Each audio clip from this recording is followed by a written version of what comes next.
Assalamualaikum warahmatullahi wabarakatuh. Perkenalkan, nama saya Muhammad Atarik Landung. Saya moderator dari kelompok 5 kelas 3A BDP. Baik, saya akan memperkenalkan anggota kelompok saya. Yang pertama ada Adita Nadia, yang kedua Muhammad Atarik Landung, Muhammad Rizky, yang keempat Miftahul Fauzi, dan yang terakhir ada Vanista. Baik, itu tanpa berlama-lama langsung saja kita mendengarkan rincian materi dari kelompok 5. Bagaimana Pancasila menjadi sistem etika? Kompetensi dasar, taat beragama dan kehidupan individu, bermasyarakat, berbangsa, bernegara, dan dalam pengembangan keilmuan, serta kehidupan akademik dan profesinya. Mengaktualisasikan nilai-nilai Pancasila dalam bentuk pribadi yang salah satu secara individual, sosial dan alam. Mengembangkan karakter Pancasila yang teraktualisasi dalam sikap jujur, disiplin, tanggung jawab, peduli, santun, ramah lingkungan, gotong royong, cinta damai, responsif, dan produktif, berkontribusi dalam aktif kehidupan berbangsa dan bernegara, berperan dalam pergaulan dunia dengan menjunjung tinggi menggerakkan moral dan hukum, menguasai pengetahuan tentang pengertian etika, aliran-aliran etika Pancasila dan Pancasila sebagai solusi problem totalitas bangsa, terampil merumuskan solusi atas problem mortalitas bangsa dan dengan pendekatan Pancasila, melaksanakan proyek belajar implementasi Pancasila dalam kehidupan nyata. A. Menelusuri konsep dan argumentasi Pancasila sebagai sistem etika. 1. Konsep Pancasila sebagai sistem etika. Pengertian etika.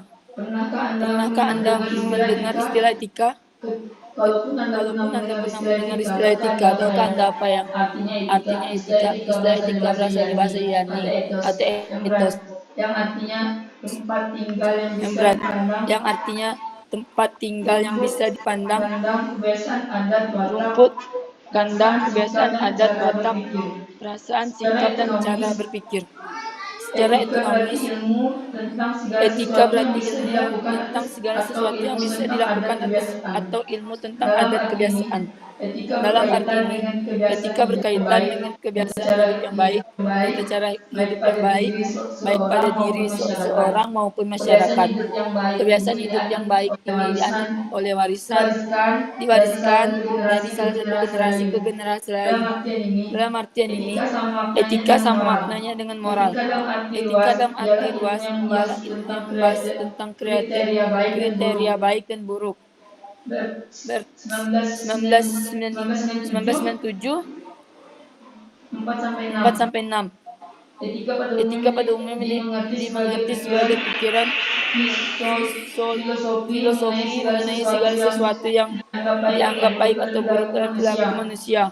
Keseluruhan perilaku manusia dengan norma dan prinsip-prinsip yang mengaturkannya itu kerap kali disebut moralitas atau etika. Sastra Prataja 2002 Nancy menjelaskan bahwa paling tidak ada 6 pengertian nilai dalam penggunaan secara ilmu, yaitu sebagai berikut. 1.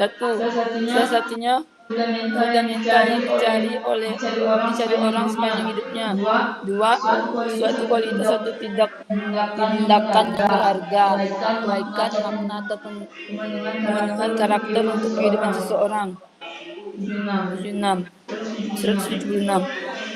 Suatu kualitas atau tindakan sebagai membentuk identitas seseorang sebagai mengevaluasi diri, interpretasi diri dan pembentukan diri. Suatu kriteria fundamental bagi seseorang untuk memilih sesuatu yang baik diantaranya sebagai berbagai kemudian tindakannya.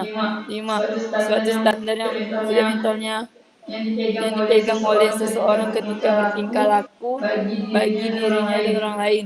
6. Suatu objek nilai, suatu hubungan yang tepat dengan sesuatu yang sekaligus membentuk hidupnya yang berharga dengan identitas kepribadian seseorang. Objek nilai mengacup karya seni, teori ilmiah, teknologi, objek yang disucikan, budaya tradisi, lembaga orang lain, dan alam itu sendiri. Bagi dirinya orang lain dan orang lain. 6. Suatu objek nilai, sesuatu hubungan yang tepat dengan sesuatu yang sekaligus membentuk hidup yang berharga dengan identitas kepribadian seseorang. Objek nilai mencakup karya seni, teori ilmiah, teknologi, objek yang disucikan, budaya, tradisi, lembaga, orang lain, dan alam itu sendiri.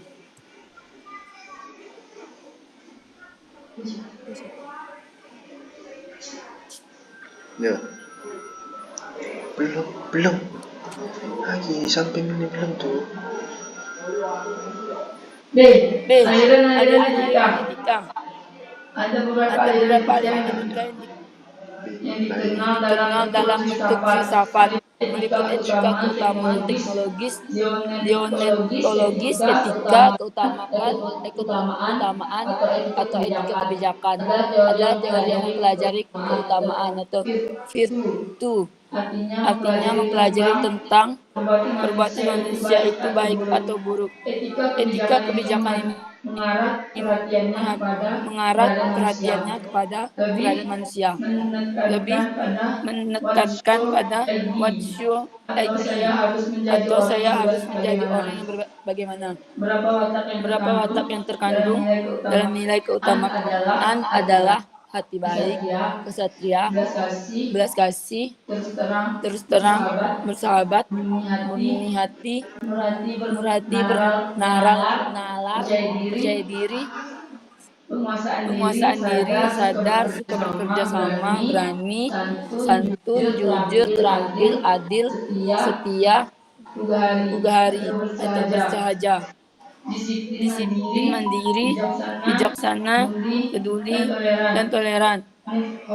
Hofir 2009, 219. Orang yang memelihara metabolisme tubuh untuk mendapatkan kesejahteraan yang prima juga dapat dikatakan sebagai bentuk penguasaan diri dan disiplin. Sebagaimana nasihat Hippocrates berikut ini. All part of the body which have function, it have moderation and expression in labyrinth in which H is outcast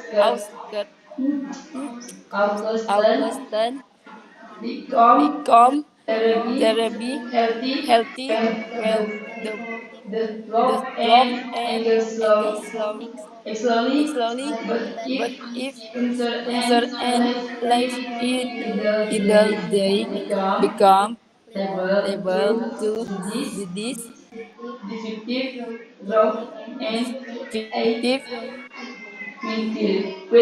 draw and Coba.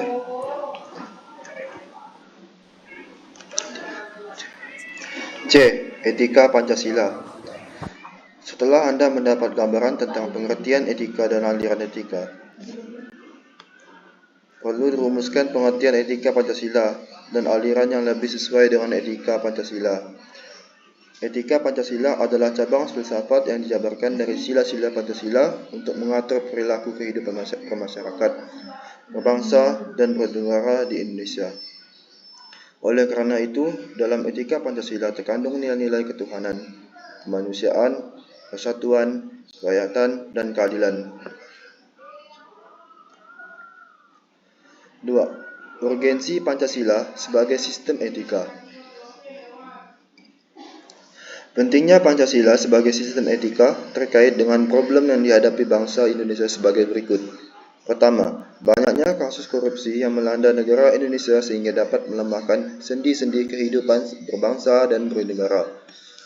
Kedua, masih terjadinya aksi terorisme yang mengatasnamakan agama sehingga dapat merusak semangat toleransi dalam kehidupan antar umat beragama dan meluluhlantarkan semangat persatuan atau mengancam disintegrasi bangsa. Ketiga, masih terjadinya pelanggaran hak asasi manusia atau HAM dalam kehidupan bernegara, seperti kasus penyerbuan lembaga bermasyarakat Cebongan Yogyakarta pada tahun 2013 yang lalu. Keempat, kesenjangan antara kelompok masyarakat kaya dan miskin masih menandai kehidupan masyarakat Indonesia. Kelima, ketidakadilan hukum yang masih mewarnai proses peradilan di Indonesia, seperti putusan bebas bersyarat atas pengedar narkoba asal Australia Scapel Robbie. Keenam, banyaknya orang kaya yang tidak bersedia membayar pajak dengan benar, seperti kasus penggelapan pajak oleh perusahaan, kasus Panama Papers yang menghindari atau mengurangi pembayaran pajak. Kesemuanya itu memperlihatkan pentingnya dan mendesaknya peran dan kedudukan Pancasila sebagai sistem etika karena dapat menjadi tuntunan atau sebagai leading principle bagi warga negara untuk berperilaku sesuai dengan nilai Pancasila. B. Menanya alasan diperlukannya Pancasila sebagai sistem etika. Beberapa alasan mengapa Pancasila sebagai sistem etika itu diperlukan dalam penyelenggaraan kehidupan bernegara di Indonesia, meliputi hal-hal sebagai berikut. Pertama, dekadensi moral yang melanda kehidupan masyarakat. Kedua, korupsi akan bersih-maharajaleka karena para penyelenggara negara tidak memiliki rambu-rambu normatif dalam menjalankan tugasnya. Para penyelenggara negara tidak dapat membedakan batasan yang boleh dan tidak, pantas dan tidak, baik dan buruk, good and bad. Ketiga, kurangnya rasa perlu berkontribusi dalam pembangunan melalui pembayaran pajak. Keempat, pelanggaran hak-hak asasi manusia atau HAM dalam kehidupan bernegara di Indonesia ditandai dengan melemahnya penghargaan seseorang terhadap hak pihak lain. Kelima, kerusakan lingkungan yang berdampak terhadap berbagai aspek kehidupan manusia.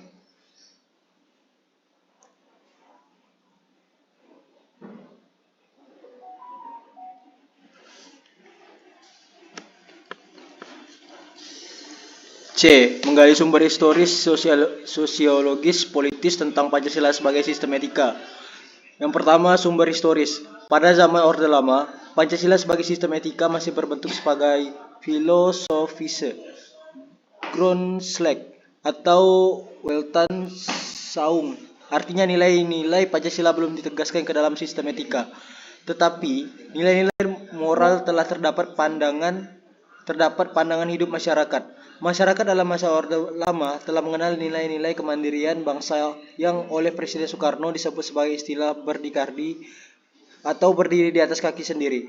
Pada zaman Orde Baru, Pancasila sebagai sistem etika disosialisasikan melalui penataran P-4 dan diinstitusionalkan dalam wadah BP-7. Pada era reformasi, Pancasila sebagai sistem etika tenggelam dalam hiruk-pikuk perebutan kekuasaan yang menjurus kepada pelanggaran etika politik.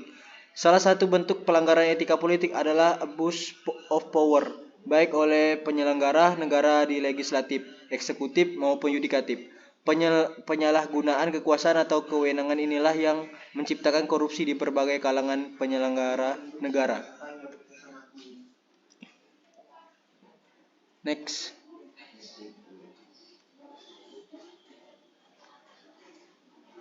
Yang kedua, sumber sosiologis. Sumber sosiologis Pancasila sebagai sistem etika dapat ditemukan dalam kehidupan masyarakat berbagai etnik di Indonesia. Misalnya orang Minangkabau dalam hal bermusyawarah memakai prinsip bulat air oleh pembulu, bulat kata oleh mufakat.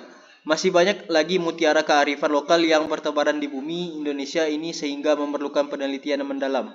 Next. Yang ketiga, sumber politis. Sumber politis Pancasila sebagai sistem etika terdapat dalam norma-norma dasar Grundnorm sebagai sumber penyusun berbagai peraturan perundang-undangan di Indonesia. Hans Kelsen mengatakan bahwa teori hukum itu suatu norma yang berbentuk piramida. Norma yang lebih rendah memperoleh kekuatannya dari suatu norma yang lebih tinggi. Semakin tinggi suatu norma akan semakin abstrak sifatnya dan sebaliknya. Semakin rendah kedudukannya akan semakin konkret norma tersebut. Pancasila sebagai sistem etika merupakan norma tertinggi atau Grundnorm yang sifatnya abstrak. Sedangkan perundang-undangan merupakan norma yang ada di bawahnya bersifat konkret.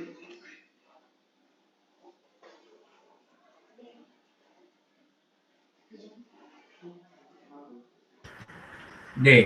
Membangun argumen tentang dinamika dan tantangan Pancasila sebagai sistem etika.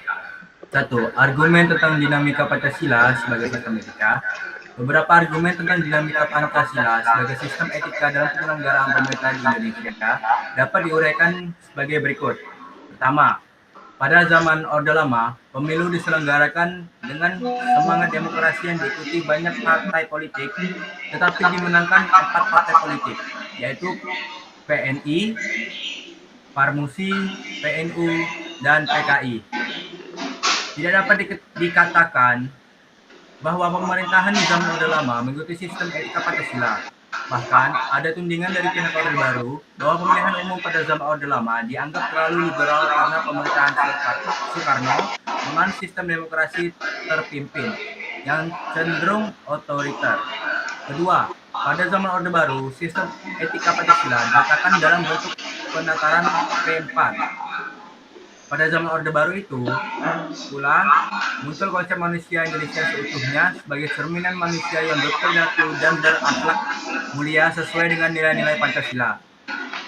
Manusia Indonesia seutuhnya dalam pandangan Orde Baru artinya manusia sebagai makhluk ciptaan Tuhan Yang Maha Esa yang secara kodrati bersifat monodualistik, yaitu makhluk rohani sekaligus makhluk jasmani dan makhluk individu sekaligus makhluk sosial. Manusia sebagai makhluk pribadi memiliki emosi yang memiliki pengertian, kasih sayang, harga diri, pengakuan, dan tanggapan emosional dari manusia lain dalam kebersamaan hidup.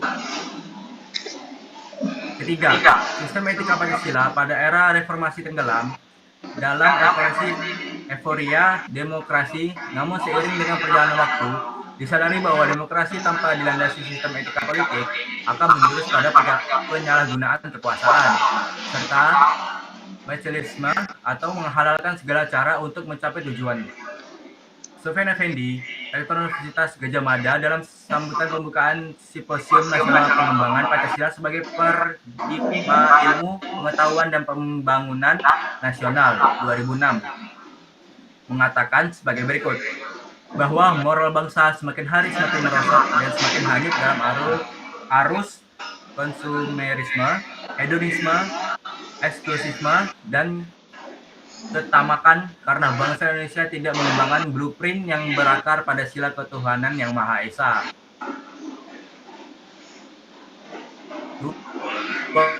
Argumen tentang tentangan Pancasila sebagai sistem etika. Apakah Anda mengetahui bentuk tentang terhadap Pancasila sebagai sistem etika apa saja yang muncul dalam kehidupan bangsa Indonesia? Hal-hal berikut ini dapat menggambarkan beberapa bentuk tantangan terhadap sistem etika Pancasila. Pertama, tantangan terhadap sistem etika Pancasila pada Orde Lama berupa sikap otoriter dalam pemerintahan sebagai mana yang tercermin dalam penyelenggaraan negara yang menerapkan sistem demokrasi terpimpin. Hal tersebut tidak sesuai dengan sistem etika Pancasila yang lebih menonjolkan semangat musyawarah untuk mufakat. Kedua, tantangan terhadap sistem etika Pancasila pada zaman Orde Baru terkait dengan masalah NKK atau nepotisme, kolusi, dan korupsi. yang merugikan penyelenggaraan negara. Hal tersebut tidak sesuai dengan keadilan sosial karena nepotisme, kolusi, dan korupsi lainnya hanya menguntungkan segelintir orang atau kelompok tertentu. Ketiga, tantangan terhadap sistem etika Pancasila pada era reformasi berupa euforia kebebasan berpolitik sehingga mengabaikan norma-norma moral. Misalnya munculnya anarkisme yang memaksakan kehendak dengan mengatasnamakan kebebasan berdemokrasi.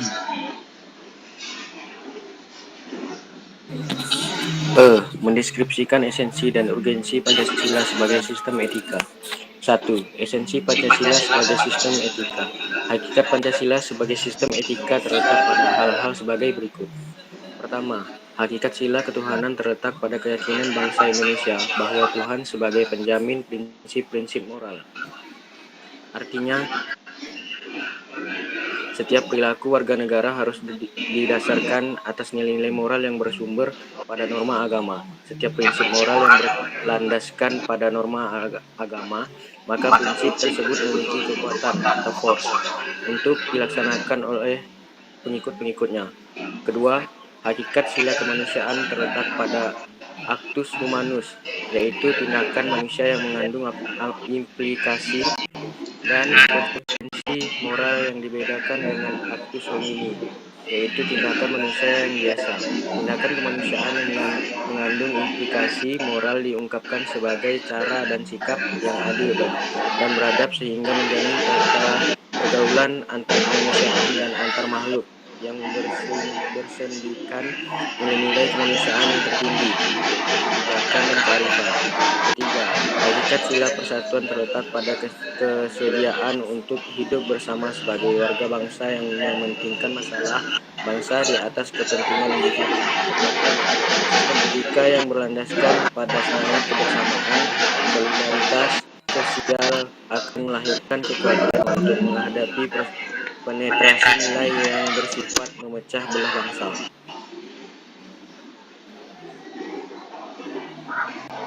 Keempat, hakikat sila kerakyatan terletak pada prinsip musyawarah untuk mufakat, artinya menghargai diri sendiri sama halnya dengan menghargai orang lain.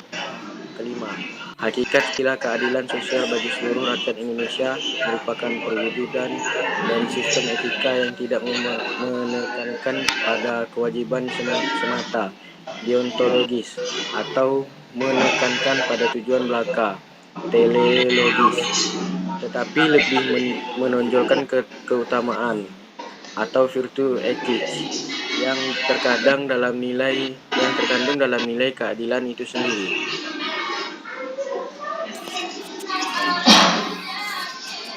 2. Urgensi Pancasila sebagai sistem etika. Hal-hal penting yang sangat urgensi bagi pengembangan Pancasila sebagai sistem etika meliputi hal-hal sebagai berikut. Pertama, meletakkan sila-sila Pancasila sebagai sistem etika berarti menempatkan Pancasila sebagai sumber moral dan inspirasi bagi penentu sikap, tindakan, dan keputusan yang diambil setiap warga negara. Kedua, Pancasila sebagai sistem etika memberi guidance bagi setiap warga negara sehingga memiliki orientasi yang jelas dalam tata pergaulan yang baik lokal, nasional, regional maupun internasional. Ketiga, Pancasila sebagai sistem etika dapat menjadi dasar analisis bagi berbagai kebijakan yang dibuat oleh penyelenggara negara sehingga tidak keluar dari semangat negara kebangsaan yang berjiwa Pancasilais. Keempat, Pancasila sebagai sistem etika dapat menjadi filter untuk menyaring pluralitas nilai yang berkembang dalam kehidupan masyarakat sebagai dampak globalisasi yang memengaruhi pemikiran warga negara. Baik, itulah tataran dari materi kelompok 5. Selanjutnya saya akan membuka sesi tanya jawab. Bagi peserta yang ingin bertanya, silakan menyebutkan nama dan kelompoknya. Baik, silakan bagi yang ingin bertanya.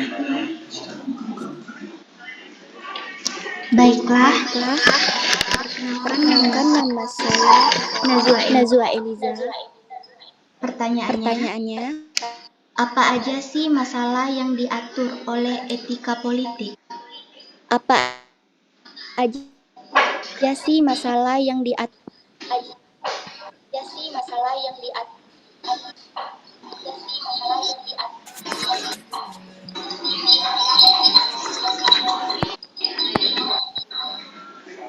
Baik, silahkan. Ada lagi yang ingin bertanya? Perkenalkan, nama saya Hayatun Nufus dari kelompok 2. Saya ingin bertanya, kan di situ ada etika deontologis. Nah, apakah bisa dijelaskan apa itu etika deontologis? Makasih.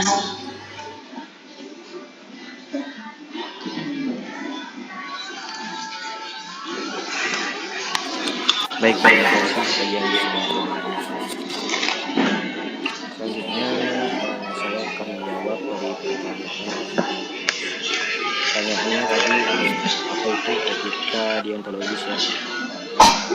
Menurut Mudofir 2009, etika deontologis adalah teori etis yang bersangkutan dengan kewajiban moral sebagai hal yang benar dan bukannya membicarakan tujuan atau akibat.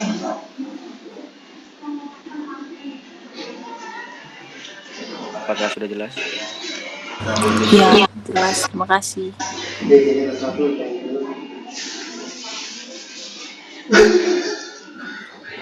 Baik, di sini saya Fauzi akan menjawab pertanyaan dari saudari Nazwa. Pertanyaannya tadi masalah apa saja di etika politik.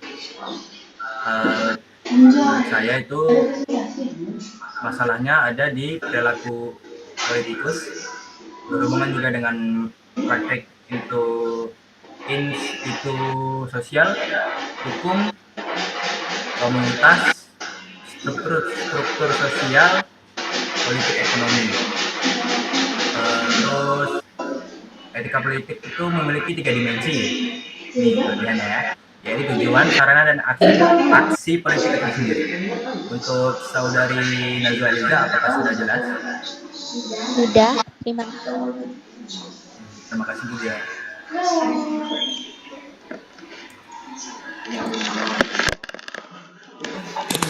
Baik teman-teman, itulah tadi hasil presentasi dari kelompok 5. Sebelum saya akhiri, saya ingin mengucapkan terima kasih kepada teman-teman yang sudah hadir di Zoom kali ini. Akhir kata, Assalamualaikum warahmatullahi wabarakatuh. Waalaikumsalam warahmatullahi wabarakatuh.